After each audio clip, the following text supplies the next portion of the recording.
Ladies and gentlemen, boys and girls, welcome back to Hollywood After Dark. It is Friday, April 26, 2024. It is LV426, Happy Alien Day. Everybody, hope you're out there celebrating. Going to the theaters tonight to watch the 45th anniversary re-release of the movie. Not only that, folks, we got special news, Evil Dead movie.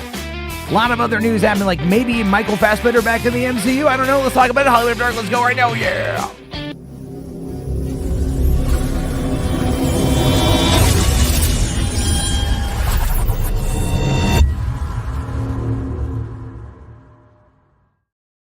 Hey, how's it going, everybody? Welcome to Hollywood After Dark. It is Friday. We made it, TGIF.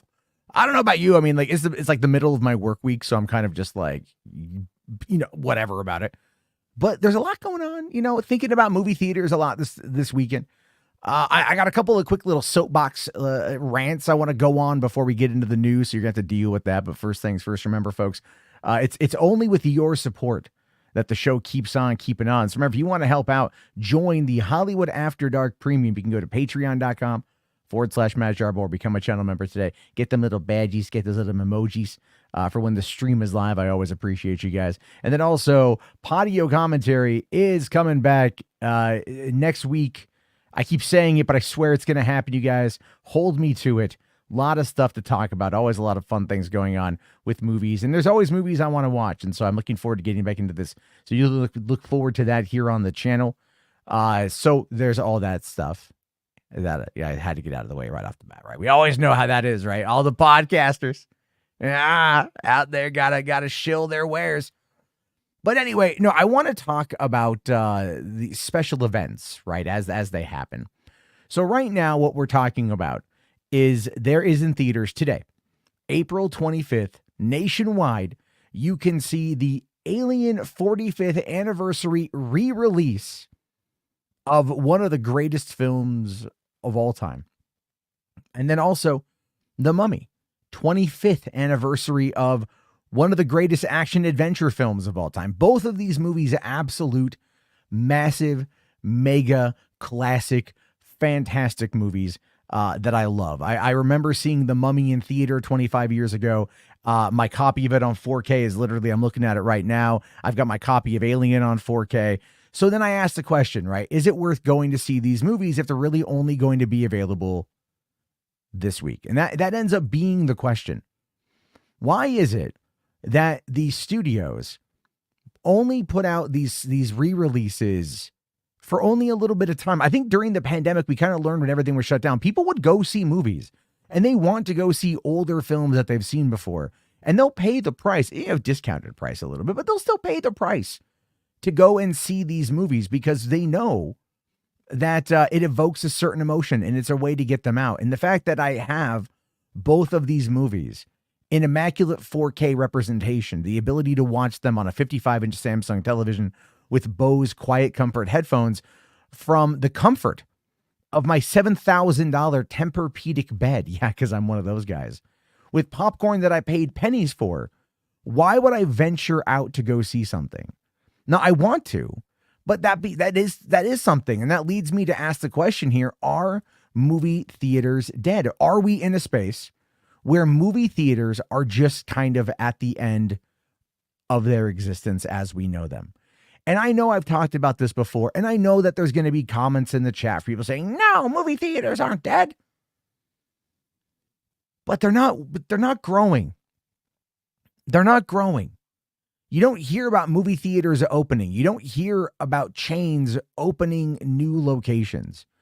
You don't even really hear much anymore about renovating a lot of those older locations to be more accessible or to be more comfortable or to be a better place to enjoy something like a movie or a concert or another event, right?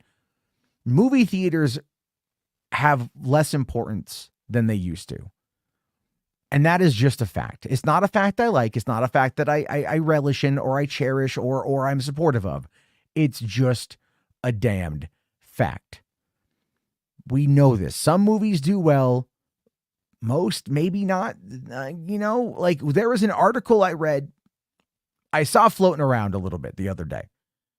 And it was a take on a Forbes article, because apparently a Forbes person had written an article about whether or not Lucasfilm or Disney had made profit from the purchase of Lucasfilm 12 years ago.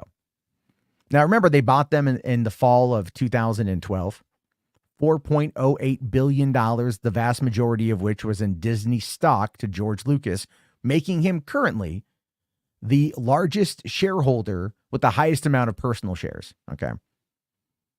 And they released, The Force Awakens a couple years later, $2.2 billion in the box office, in the top 5 right now. The Last Jedi, $1.3 billion, I think. The Rise of Skywalker, $1.1 billion, somewhere in there. Rogue One, a little over $1 billion. Solo, not so much. It had I think 400 roughly million worldwide. But all those movies combined, you figure production costs, marketing costs, the cast, everything, whatever the payouts were, whatever the percentages were, and again, this is what I hate about people who just do only box office analysis. Like, this Forbes article read like a goddamn Dan Mural video that people are going to take at absolute face value as being the be all end all of the discussion, when we don't have the ancillary data to conclude a proper thesis. We just don't have that. And I'm so tired of that being the end of the discussion. We don't know how much money Disney made in merchandise off of The Force Awakens, but I guarantee it was a lot. We don't know how much money they made off merchandise from The Last Jedi, Rise of Skywalker, Rogue One, Solo, The Mandalorian, Ahsoka, Kenobi, The Book of Boba Fett, The Bad Batch, The Clone Wars, Tales of the Jedi, Visions, right? Because they released that Ronin book, was a book that they put out. They've done a lot. They've given us more Star Wars, more books, more ancillary content like cartoons, video games, things along those lines that we got a lot more under that last 12 years of being owned by Disney, because we know that the corporate conglomerate is going to do that. But to sit there and to write an article trying to say that Disney hasn't made a profit off of owning Lucasfilm is not only sad and pathetic, it's quite frankly, you know what? It's art-hard, okay? It's remedial with the hard R. And then I see that Park Place run with it, right? That Park Place in an article written by John F. Trent, who is the diehard Catholic owner of Bounding Into Comics, now infecting another outlet with his insane conspiratorial nonsense. And people are running with that, and that's now filling my feed on YouTube. Now, what does this have to do with movie theaters being dead? It just means that people out there are under the impression that the theaters aren't making as much money, and therefore they're not going to go as much outside of big events. The biggest event we're going to have in 2024 is going to be Deadpool and Wolverine. I don't think anything else this year is going to come close to that. There's no Star Wars. There's no Avatar. There's a Lord of the Rings anime at the end of the year. Cool. We still haven't seen a frame from that, though they say it's coming at the end of the year. So all those things, I don't quite know, but right now where we stand on theaters is not great. It's not great, and we know that it's not great. But let's talk about something that might make it great again, right? Make theaters great again. Magneto. And this is coming in from smallscreen.co, Edward Lauder, my friend of the show. And he's dropping a scoop. Now, I have said repeatedly, I don't like scoopers. I don't like the mentality. I don't like the idea. I don't like what it does. But Edward is a friend, so I granted that.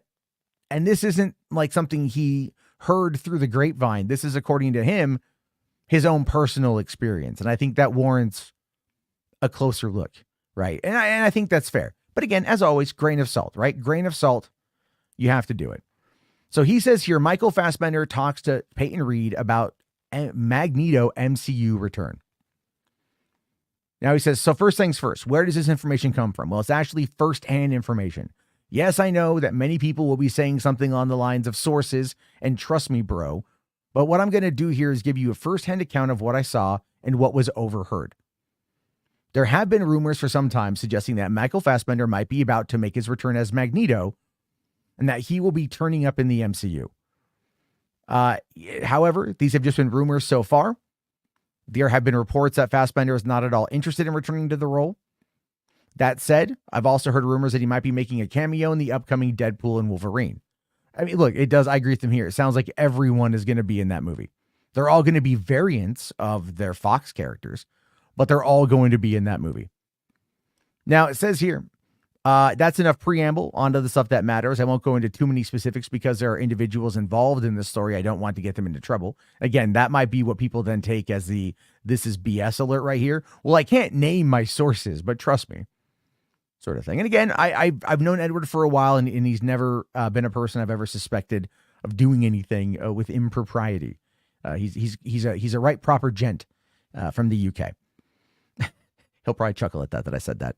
Anyway, he was at a swanky hotel in the heart of London, and he was lucky enough to be in the members' lounge of this rather exclusive lounge, and was informed that Peyton Reed would be dropping by at some point during the day. This caused my ears to prick up. Peyton Reed, you say? The director of the Ant-Man movies. I wonder what he's up to. Well, it's not Ant-Man 4 now, is it, Edward? It's not Ant-Man 4. If only it was. If only it was, folks. I liked Ant-Man Quantumania. I might be the only one out there that did. But I would like to see more Paul Rudd as Ant-Man. Because I enjoy the family dynamic. At this point, the Ant-Man movies are more Fantastic Four family stuff than what we're going to get out of Fantastic Four. But people don't want to see that. You're not ready for that conversation yet. So he decided to wait and see what might happen and what Peyton might be up to. And imagine my surprise when none other than Michael Fassbender walks into the lounge and goes and starts chatting with Peyton. Oh man, I would lose my mind if Michael Fassbender walked in there. Like, holy crap. I've been a big Michael Fassbender fan ever since Inglourious Basterds. I was then informed that the waiters were told to make sure that the part of the lounge that Reed and Fassbender were sitting in was unoccupied. The two started to chat, drinks and food were brought over. This was around lunchtime, so they had something to eat and drink while talking. I was desperate to know what they were talking about, so I tried to get as close as the pair as I could. Unfortunately, I couldn't hear anything. However, I was later informed by a person who will remain unnamed, who managed to get into the part of the room where Reed and Fassbender were having their private chat, that the words XMen, Marvel, Kevin, and Magneto were said multiple times. Multiple times, folks. Multiple times. I had to, if that's the case, if that's real, and they're talking, and Peyton Reed delivers his movies to Kevin Feige on time. I don't know if I'd say under budget, but on time. And right now, Marvel and Disney and Lucas and all these other studios are very apprehensive to bring on new untested talent. It is one of the reasons why there are rumors, tons of rumors about like George Lucas coming back to work on Star Wars in a producitorial capacity or a creative capacity, because they want to have that namesake to get fans back in to check things out. Or they're talking about like bringing Sam Raimi in for Spider-Man 4 or whatever else, right? Or Sam Raimi might direct Secret Wars or something. And the reason why is because right now Hollywood is in such this risk-averse state that unless they bring back those big names, it's going to be a little bit different. It's like yesterday, Emily Blunt was talking about how she hates the word algorithm because it takes away creativity. And she was like, I was just in a 3-hour movie about a physicist. And I'm like, you're in a 3-hour movie about a physicist directed by one of the most renowned filmmakers of our time, with a full star-studded cast of great actors, about a topic that's really interesting. And also it was complimentary programming next to Barbie, which was just meant to be like a popcorn flick that actually had a lot to say about the current state of the gender warfare, if you will, class warfare. And yeah, it was just because of that. No, it's just, again, I hate that nonsense because there's more that goes into it than that. But they don't ever want to really acknowledge it, really. So going on here, he says, this really got me interested. So I started digging and some thinking, could this mean that the two of them are talking about a future Marvel Studios project, a potential return as Magneto for Fassbender, and maybe X-Men or Secret Wars? Well, he did some research here, and Peyton has been asked about doing an X-Men movie before, and he straight up said that he has no interest in making it. In an interview with Collider, he revealed that he isn't interested in helming an X-Men movie. Here's what he says. I'm not an X-Men guy. Jeff Loveness, he's an X-Men guy. I love the X-Men. I love watching X-Men movies. I don't want to make an X-Men movie. But could it be possible that Kevin Feige really wants Reed to make the movie for Marvel? I mean, everyone has their price, right? Then he's talking about Secret Wars here, which Marvel is already deep into development on. Could Marvel be lining Reed up for Secret Wars? Therefore, he'd have a chat with actors involved in the project. That could be a possibility. Like I said, they are risk averse in this moment in time. And they need someone. If the Russos aren't coming back for Secret Wars, and Daniel Destin Cretton is not doing that other one anymore, right? I don't remember if he left the Marvel project or not. The whole thing's up in flux right now. It's kind of crazy. So right now, we don't know, right? This is just a possibility. He was in a room with the two of them, saw them talking, having a good time, drinks, food, merriment all around. Someone who was able to get close to him told him this is what they heard. So this is in a room with the news, so on and so forth. Again, grain of salt on that thing. And like I said, I trust Edward to not BS people. I really do. And I feel like if he's going to do it, he's going to do it, in the best way possible. So anyway, check out Small Screen. Edward Lauder, good dude. Like his stuff. All right. Talking about movies that will be getting made hopefully sometime soon. We got a little bit of an update on what's going on with the Greta Gerwig Narnia movie that is reportedly eyeing to begin filming this August. Now, what I find to be wild about this is, like, I know that's what she had on her schedule. That's what she was contracted to do, was to go work for Narnia over at Netflix. But I'm just wondering if she's going to feel creatively stifled because, like, Barbie was such a big hit last year, like the biggest movie of the year. All those Oscar accolades that it was nominated for, it only won, 2, I think. And so, no, it won like best song and best something else or another. But it's crazy to me that, that she's going on to go do Narnia. And I also kind of wonder how she's going to tackle Narnia, given its heavily Christian overtones.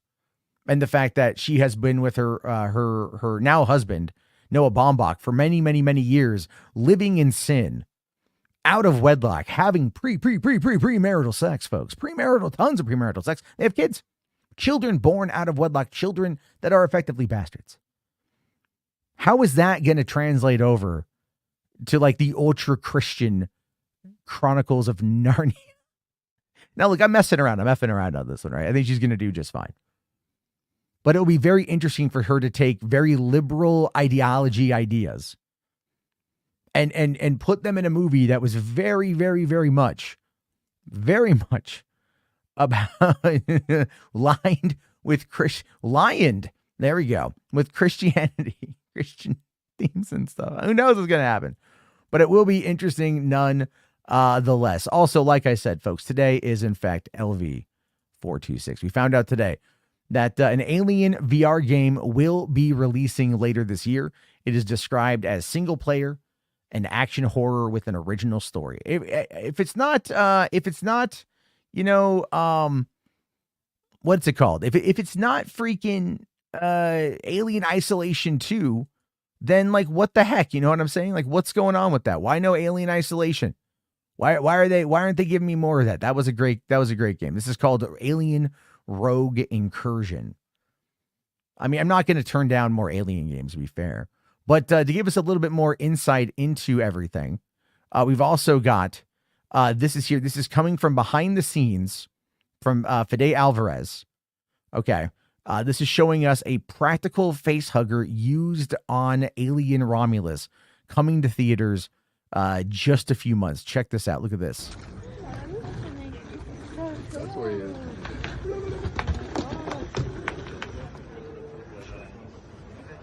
It really does. Horrifying. Horrifying, folks. Look at that thing. I'm confused. Look at that. Like, no. Bad. That's pretty freaky, to be fair. That is pretty freaky, in my opinion, to be fair. It is absolutely one of those things that it's like that should be a toy. I don't know if Disney's going to license it out. I don't know if they're going to be able to do that. But it's like, look, spiders, face huggers, and the thing from the thing. Okay?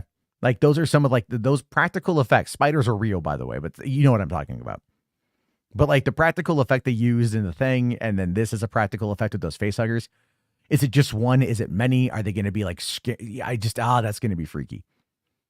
It's going to be freaky in a really, really, really good way. That's what I'm trying to say. I'm really excited for that. Obviously, I feel what we're looking at here is going to be something pretty fantastic.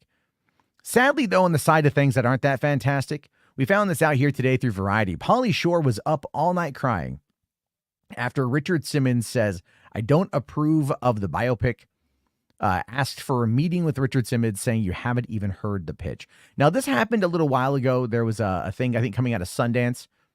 Pauly Shore had played or was going to play the Richard Simmons in a biopic, and it was just like maybe an image or something, but it wasn't anything official.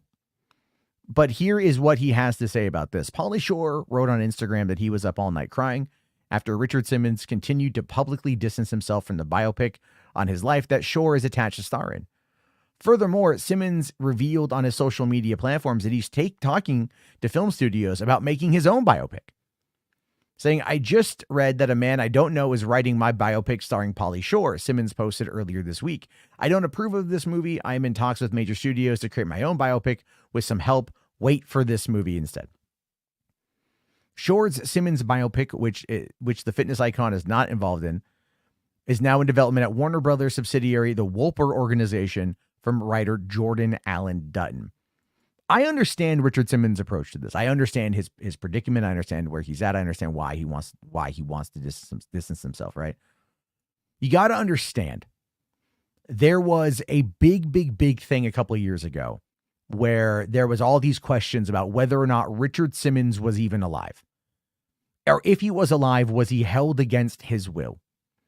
There's a ton of YouTube videos talking about Richard Simmons being held against his will, elder abuse, tucked away in a house somewhere, someone controlling his every move. He's not allowed to go out in public. He's not allowed to do anything anymore. He's just basically being kept chained to a bed, hyperbolically, in order to then, have someone else take all that money. And so right now, we don't know where it stands, right? We don't know where any of this stuff stands, but I'm telling you that it's entirely possible that there won't be a movie made on this one, right? Like there's not going to be, I don't think there's going to be another major movie studio that is going to want to compete with a Richard Simmons biopic. It's like dueling biopics. What was it? There was Jobs, and then there was weren't there two? Yeah, Michael Fassbender and Ashton Kutcher each played Steve Jobs in a movie, right? Those are competing biopics to an extent. And I think the one that had Michael Fassbender, kind of funny we mentioned in there, right? Like the one that had Michael Fassbender, I think that was the one written by Aaron Sorkin, I think, right? And either way, what I'm trying to say here is just that Steve Jobs is a compelling enough guy in order to kind of see that play out. I can't necessarily say that Richard Simmons sweat into the oldies, and I'm not knocking Richard Simmons. Okay, I love Richard Simmons.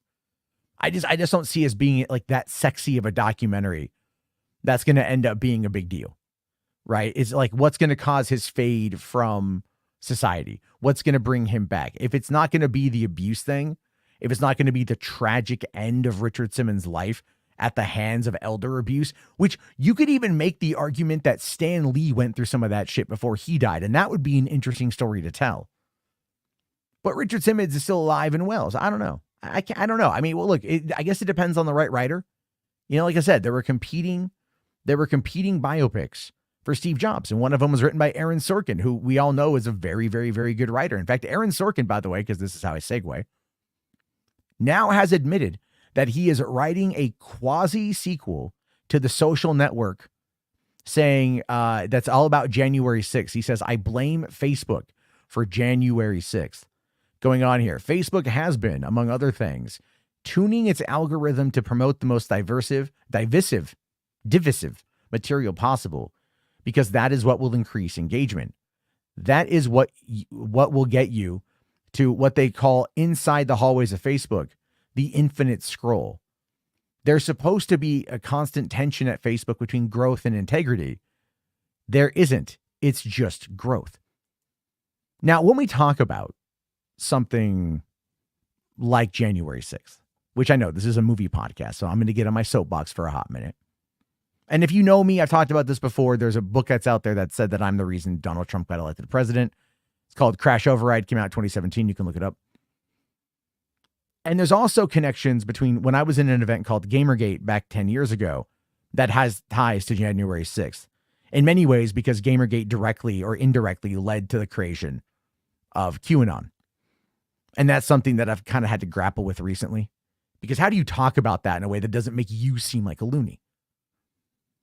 But it's not just Facebook that was to blame for January 6th. It's Twitter. It's YouTube. A big amount of it's YouTube. Nobody ever wants to talk about that fact, by the way.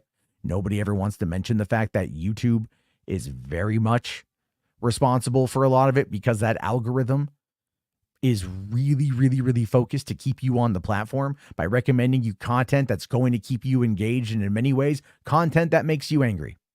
Why do you think the chuds that I talked about yesterday in regards to Fallout and all the times that they watch a trailer and God forbid there's a woman, a minority female, a black man, it's all just diversity for diversity's sake. They freak out at pronouns because they know that it keeps you engaged. Even hate watchers will watch it because it keeps you engaged.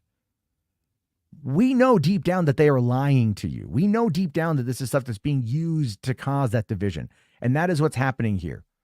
So it's not just Facebook, but I am curious to see what he says that's in regards to this, because he also goes on to say here, if Mark Zuckerberg woke up tomorrow morning and realized there's nothing you can buy for 120 billion that you can't buy for 119 billion.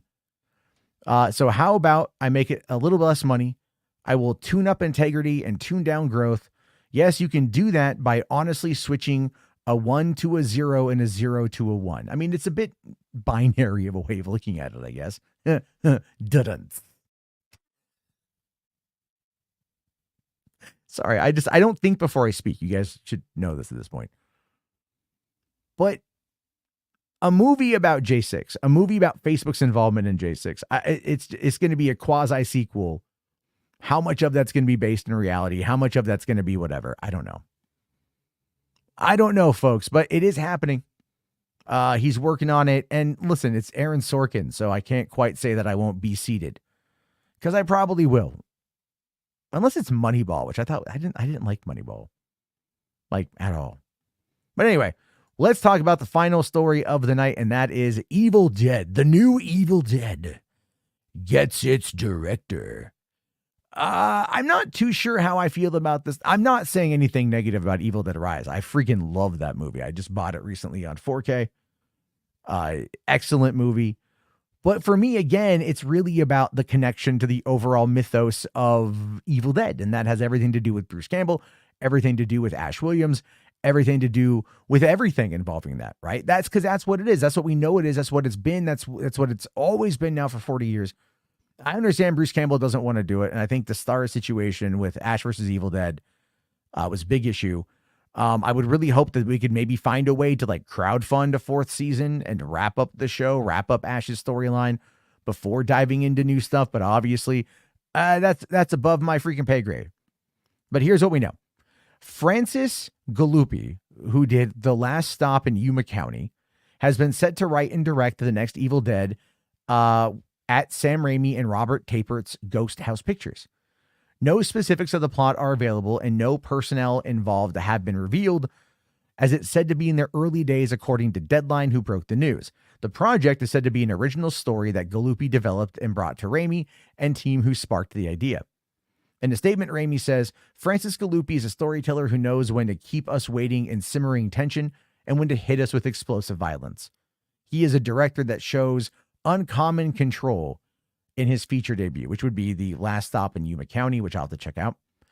The film will follow the most recent film, the standalone Evil Dead Rise, which grossed more than $147 million worldwide last year.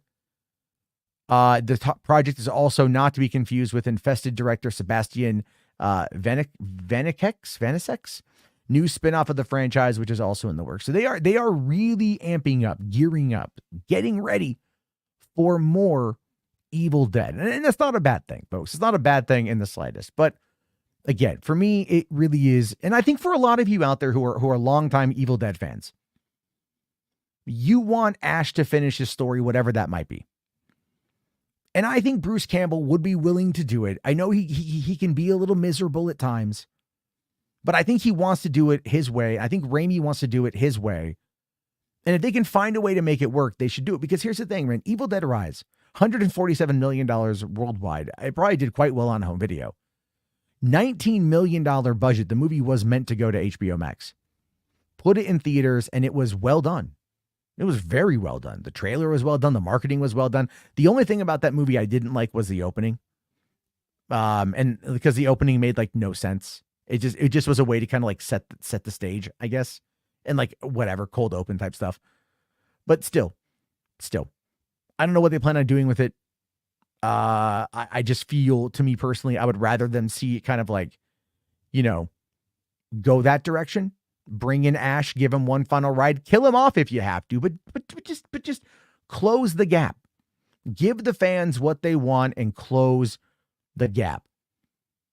And with that, guys, I leave it to you. I want to hear your thoughts. I want to hear your opinions. If you're listening to this on YouTube, please leave a like. That helps get the spread of the show out there. Please tell your friends about Hollywood After Dark. If you want good, honest commentary over what's happening in the industry, a person who actually cares about your feedback and your involvement in the conversation, you can do that. We have a voicemail line, 323-400-4956. You can leave a voicemail if you'd like. I don't have a graphic for it, but I'll make one. And that's open 24 hours a day, 7 days a week. I'll play them on the show. And those of you who listen to me live, I like to include you guys in the conversations. We have lots of chit chats. We have a lot of fun. Of course, again, if you want to support the channel, one of the ways is join the Hollywood After Dark premium program, become a channel member, or join the Patreon. Any way you want to do it. Patreon just takes less of a cut than YouTube does. That's just the reality of it. And I'll talk to you guys tomorrow. If you have any questions that you'd like me to answer, leave it in the comment section below, and I can do a little rant in the beginning. I'll talk to you guys later. Have yourself a great day, everybody. Thank you again for watching. And remember, folks, I love you, and peace out.